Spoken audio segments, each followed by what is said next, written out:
This is a special edition of the Minnesota Majority Report, brought to you by Minnesota Majority, standing together for traditional values. Please visit minnesotamajority.org and globalclimatescam.com for more detailed information, special links, and tools to help you get involved in this important public policy conversation. Lord Monckton is a preeminent, outspoken critic of global warming hysteria.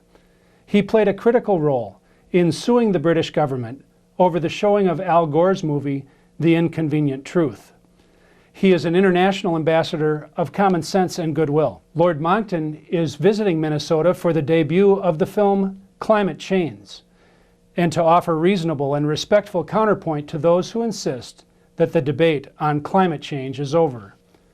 As a bit of background, Lord Monckton is a journalist by trade. His career includes time spent at the Yorkshire Post, editor of the Roman Catholic newspaper The Universe, managing editor of the Sunday Telegraph and the Evening Standard. He was a press officer at Conservative Central Office and a policy advisor to Prime Minister Margaret Thatcher. Lord Monckton is a humanitarian and a benefactor to underprivileged and ill children worldwide. He is also a developer of puzzles and ciphers, including the famous Eternity puzzles. Minnesota Majority would like to thank Pat Anderson, president of the Free Market Institute, for allowing us this opportunity to welcome Lord Chirstopher W. Monckton, 3rd Viscount Monckton of Brenchley, to the Minnesota Majority Report. Welcome, Lord Monckton. Well, it's a real pleasure to be here, and thank you very much for giving me this opportunity. We're pleased to have you. Lord Monckton, you told Glenn Beck that you had prompted a friend to fund the lawsuit against the British government to prevent the showing of Inconvenient Truth in the schools. And the quote from Glenn's show is, "It was to fight back against this tide of unscientific, freedom-destroying nonsense." Please put this subject in context. How long has this battle been going on, and what kind of progress has the voice of reason and common sense had against global warming hysteria? That's a lot of questions all in one. But to answer the earliest question first, if you like, when did all this begin? The global warming scare began when in 1958 in March, on the slopes of Mauna Loa, which is a mountain in Hawaii, volcanic mountain, Charles David Keeling began doing the first accurate measurements worldwide of the amount of carbon dioxide in the atmosphere.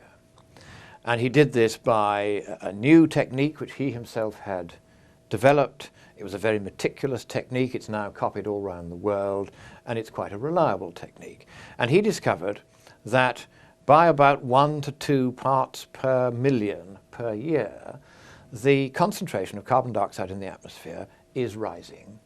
And it is highly likely that it is rising because we are burning so many fossil fuels. There's a fairly good correlation between the amount that we're burning and the amount that's ending up in the atmosphere. About half of what we're burning seems to stay in the atmosphere. The rest comes out again. So it does look as though we are causing an increase in CO2 concentration. But the debate among the scientific community is on whether this matters.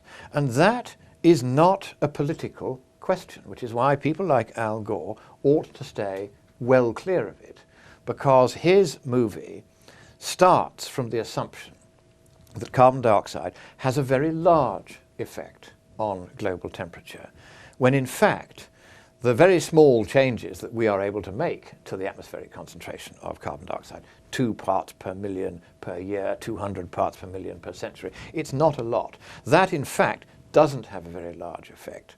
So Gore tends to exaggerate, as indeed the UN exaggerates, but Gore exaggerates even beyond the UN. And when his case came up in front of the High Court at the instigation of me and others, in fact the case was brought in the end by a Kent lorry driver who had 2 children of school age and did not want them to be propagandized by anyone on either side of any debate He wanted the truth. He didn't want lies told to his children in school. So he went to court to have the lies corrected before the film could be shown. We didn't so much want the film to be banned outright, because freedom of speech is something as precious to us in the United Kingdom as it is to you in the United States. But we did want it made clear that those parts of the film which were outstandingly inaccurate and plain wrong should be corrected by a guidance note sent round to teachers before the film could be broadcast. And we won that case, and were awarded all our costs, or a very large proportion of them anyway, and the government, which was circulating Gore's film, was ordered to circulate, get this, 77 pages of corrective guidance, identifying in particular 9 very serious errors of scientific fact in that movie. And those were only the 9 that we had had time to put in front of the judge. There were another 11 that we put in front of the judge that he didn't really have time to consider properly, and another dozen on top of that, which we didn't even have time to put into the case at all. The film is riddled with errors from start to finish. It is an extraordinary fact that all those errors point in one direction at all, and none in the other. They all point towards exaggerating a problem where there is one and making up a problem where there isn't. In other words, these errors are not accidental. They are deliberate errors, peddled by a man who is hoping to make, and indeed has already made, a very large financial fortune by what in fact is fraud. Have you been invited into an international conversation, a free-flowing exchange of ideas, and a real accurate debate about this issue? One of the curious things about this issue is that I am happy to debate with anyone, whether they be scientists or politicians or teachers or academics. I'm happy to debate Al Gore. I issued a challenge to him 2 years ago with adverts in all the major newspapers right across the United States that ran for 6 months. Very expensive it was.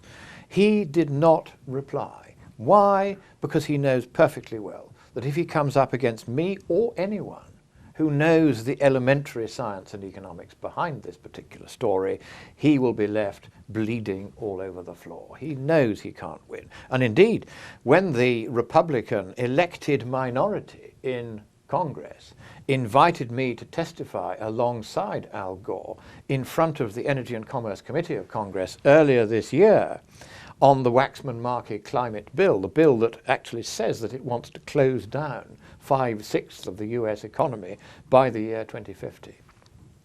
I was invited, I jumped on the plane. By the time I landed, the Democrats, after hearing from Al Gore, withdrew the invitation that had been sent to me to attend the hearing. After you had landed? After I'd landed.